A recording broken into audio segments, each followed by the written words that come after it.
Look, guys, asbestos is going to pop up on your water damage projects, but that doesn't mean that you have to lose control of the project, and that doesn't mean that you have to lose the job. But if you're not careful, that's exactly what's going to happen. Today's video, we're going to be giving a masterclass on all things how to run jobs when it's hot with asbestos. I'm going to be speaking from my own experience, okay? So one of the things we'll talk about is how can you pause the job, still maintain control, and then use the fact that there's asbestos present to your advantage to lock in a price before you ever do the work. Because if you don't do this, a lot of you guys will wind up authorizing the work, or worse off, you'll hand the estimate off to the asbestos contractor and you won't get to make your cut, dog. Don't do that. This is a great time for you to double your money, and I'm gonna show you how to do it in this video. Here's the deal. If you own a restoration company, you're probably gonna see asbestos at some point. You don't wanna do that before you see this video. Let's go.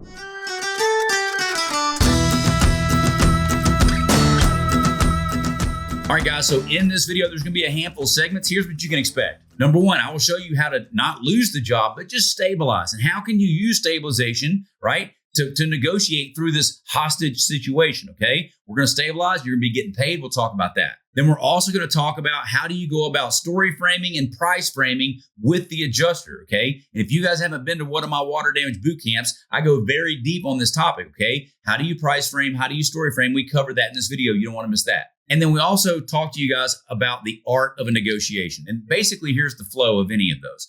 Number one, you want to get the price right first, get the terms right second. Get the price right first, get the terms right second. You got to get the money right before you can ever handle the terms, right? This is how you negotiate anything and everything, not just this, okay? But it comes out through this. Don't miss that part either. And another thing we'll talk about is you need to know your numbers, and you need to learn how to control these vendors and these subcontractors that you're going to use, okay?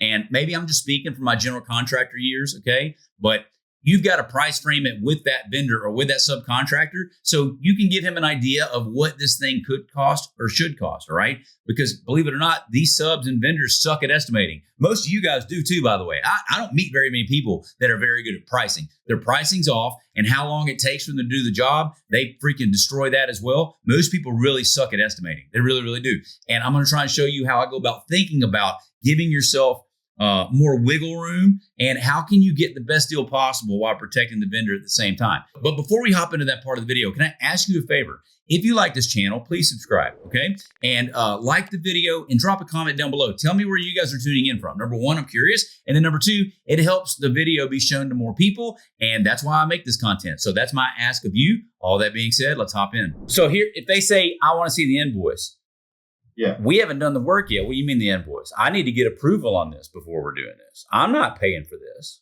So I sit there and I stabilize until they've got an approval. Now, some guys may do it that way, some may not. That's what I did, because I'm not going to front that money, and then I'm not going to bicker and fight over that money either. Okay? I'm going to sit there and so I story frame it and I price frame it. And here's, you guys already know what it's going to sound like. So I'm going to call the adjuster. And I'm going to say, hey, this house was an environmental concern, so we've sent it off for asbestos testing. If it comes back hot, is that something that you handle, or does it go to a different department?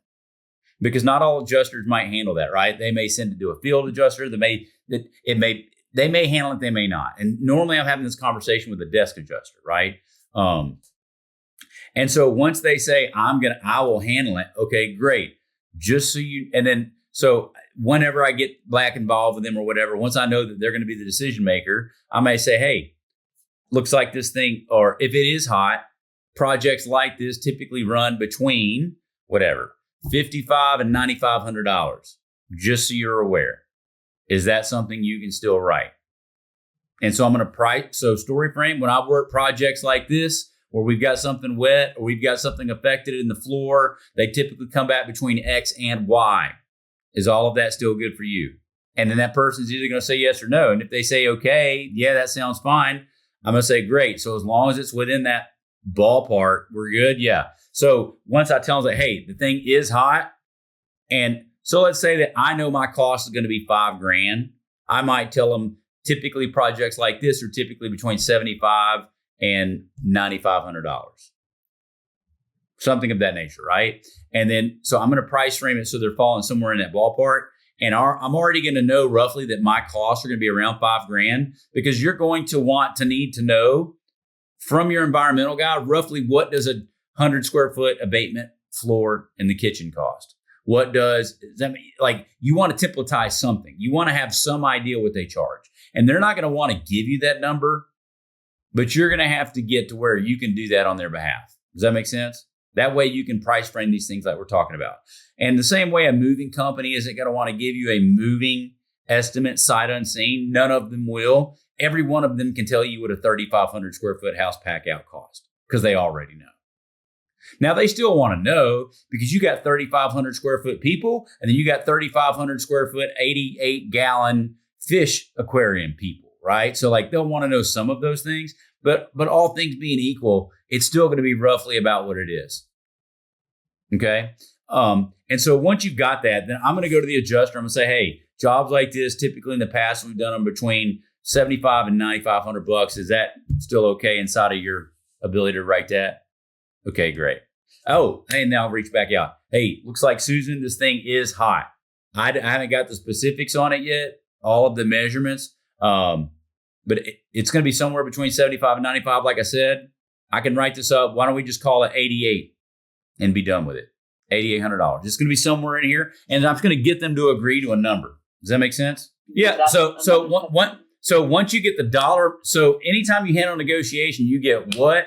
So you get the amount first and the term second. Price first, term second. All right, Elizabeth. So we'll do this for $8,800. Now, normally when we write these up and we kind of come to agreement like this, normally I'll just shoot you guys a one line item QuickBooks estimate for this. Is that okay? It'll just say abatement, and they're going to say yes or no. And if they say no, I'm going to say, okay, what do you want exactly? And I'm going to make them tell me what they want. And if they say they want an Xactimate, there's not going to be an Xactimate. We already don't do Xactimate, okay? I want to know, what are they looking for specifically? Elizabeth, I just want to know, what do you need? You tell me what you need so I can make sure they get it to you. Because ultimately, if they want an Xactimate, I might even say, I can't use Xactimate. I can hire someone. I'm going to tell them to write it up as $8,800. I don't know how they're going to do it. I might just tell them to do a bid item. What do you need to see, Elizabeth? Let's just be honest. We always use QuickBooks, but I can probably itemize the QuickBooks. What do you want to see? And I'm handling that conversation that way. Does that make sense? Hey guys, real quick, in case you didn't know, I help people just like you grow and scale your water damage restoration business. If you are interested in me helping you grow and scale your company, go to workwithshane.com. We hop on a 15-minute call to see if we're a good fit. Workwithshane.com. Now, let's go back to the video. So every time I sign a job and they're saying, what about putting it back together? Yep, no, we'll be happy to put everything back together. We just, as soon as we get paid for the dry out and we get the check for the rebuild, we'll take care of you, Miss Jones. I got you. Okay. Soon as we have the money to pay for it. Yeah, I mean, all we need is the money. If the insurance company will cut you the check and give it to us to do it, we'll do it. Or you can give us the money. And like, if you hit them with that argument early on, they won't have any problems with that. Cool. So here's the way I would phrase it. I'm sorry, we normally would have waited, and I don't know if this is true or not in your case, but this is how I'd phrase it. It wasn't obvious it was going to be an insurance claim, so we just took care of everything, and then it wound up being an insurance claim. So sorry about that, but here was our bill.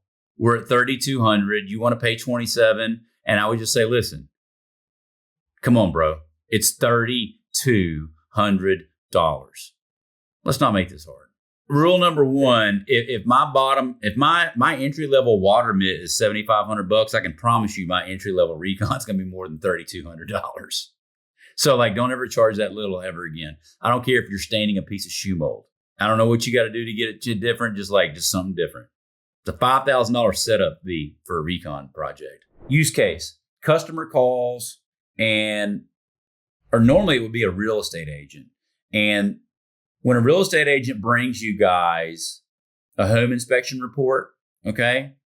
The real estate agent brings a home inspection report. If they bring it to me, it's usually going to have 21 pages, 80 things on there. Number one, the first thing I have to do to the real estate agent is say, hey, okay, great. I've got the report. Let me ask you this. When I'm reviewing these reports, nobody ever does all 88. However, there's typically 5 to 7 things that are super important and that are essentially deal breakers. Can you tell me which ones those are on this report?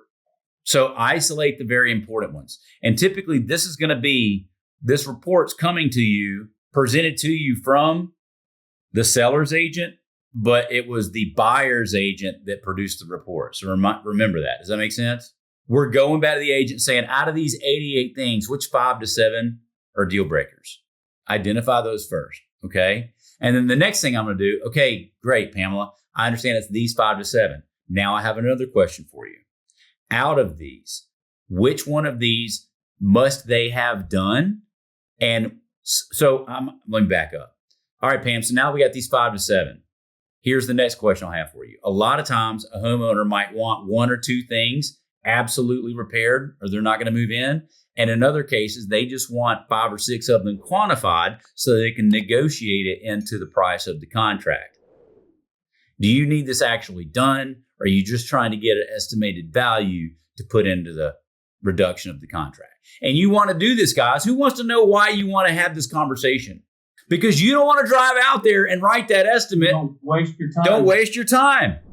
Guys, if you didn't already know, the 2 biggest problems you're going to have in owning a restoration company are this. Number 1, getting consistent water damage jobs coming in the door. Number 2, getting paid what you're worth for those water damage jobs. For that reason, I'm addressing both those problems with these videos to my left or right. On one side, it's about getting jobs. On the other side, it's about getting paid. Go over there, click the link. I'll see you in the next video.